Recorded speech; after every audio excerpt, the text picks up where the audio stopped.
ঠিক আছে ঠিক আছে, মুম এই টাকাগুলো দিয়ে তো আসছি। খবরদার,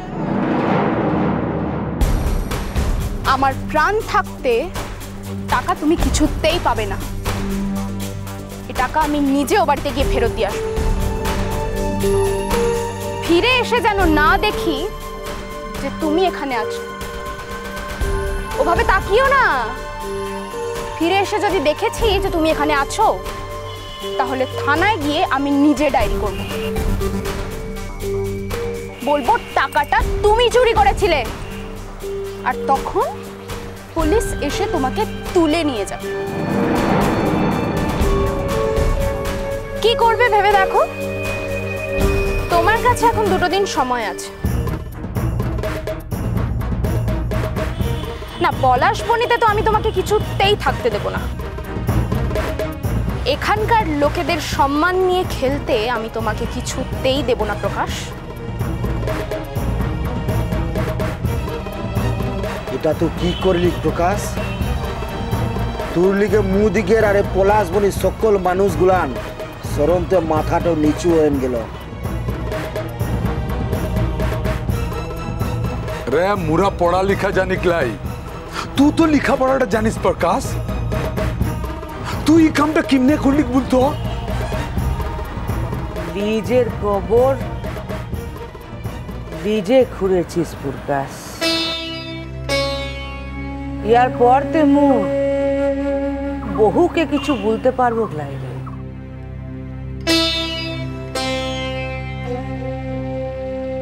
এবার তো দেখ দেখ তুই কি করবি। করার তো কিছু নেই মা। হয় ও এখান থেকে চলে যাবে, না হয় টাকা নেওয়ার অভিযোগে জেল খাটবে।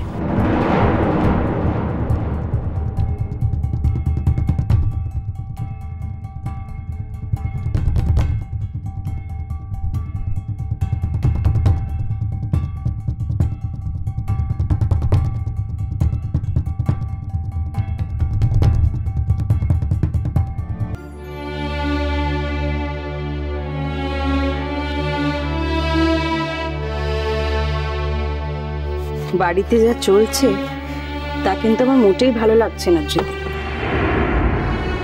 আমার শরীরটা যে আবার কাল রাত থেকে বেশি রকম খারাপ করেছে, সেটা কি সাঁঝবাতি বুঝতে পেরেছে? এই জন্য কি কথাটা বললো? তুমি তো শুনলে সেদিন। কি ব্যাপারে বলছো বলো তো? বাহার কথা বলছি। কত বড় একখানা কথা সেদিন ফস করে বলে ফেললো বলো তো। তারপর থেকে তো দেখছো বাড়িতে একটা দম বন্ধ করা পরিবেশ আছে। এরকম ভাবে থাকা যায় বলো?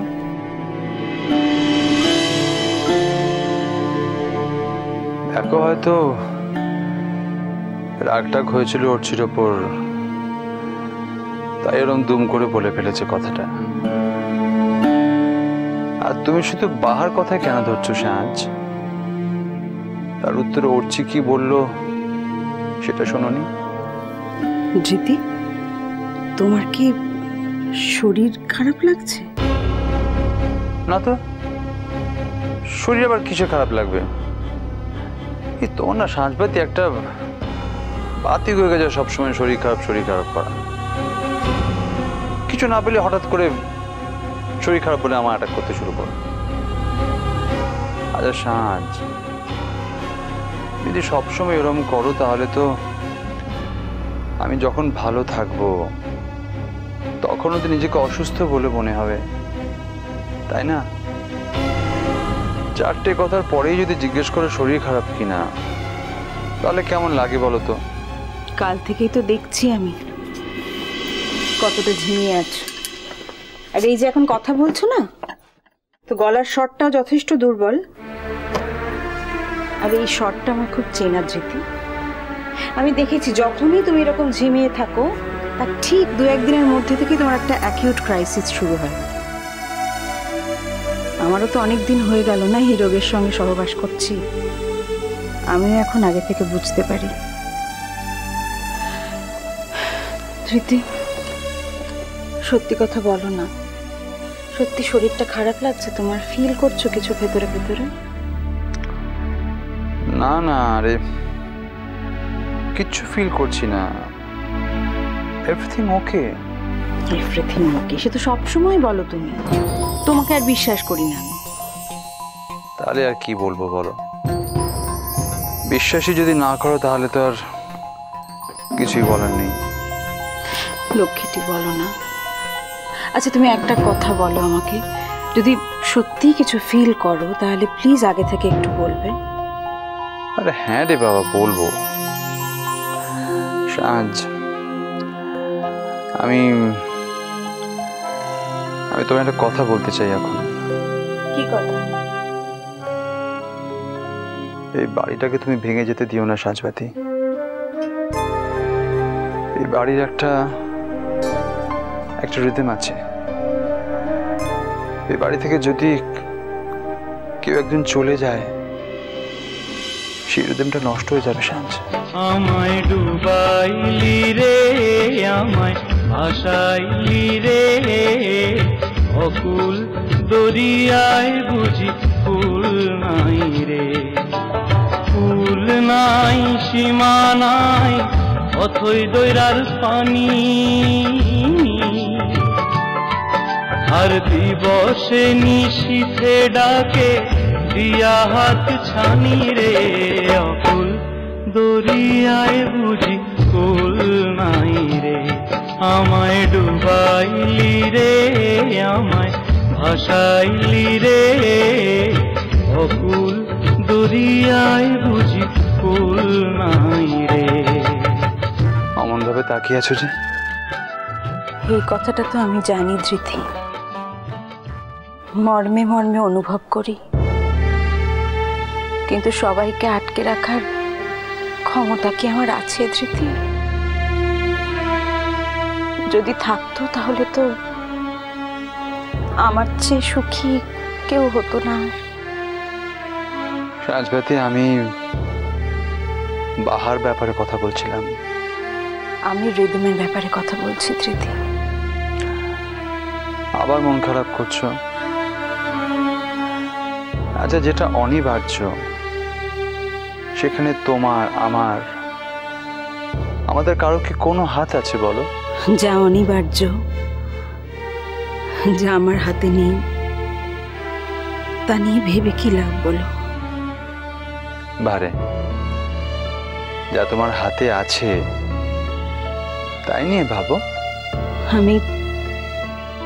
আমি নিজের ঘরটাই ঠিক রাখতে পারছি না,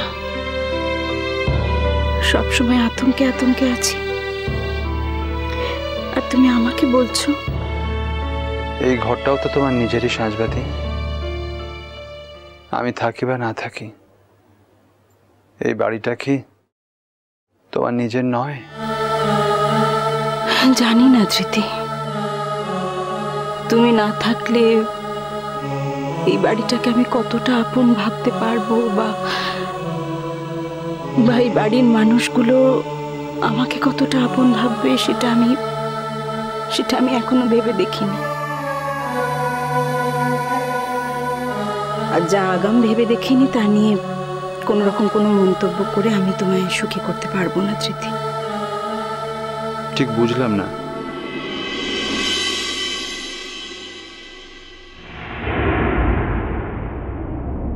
কত কথাই তো হয় জেঠিমণি, সব কথা কি আর ঠিকঠাক মতো হয়?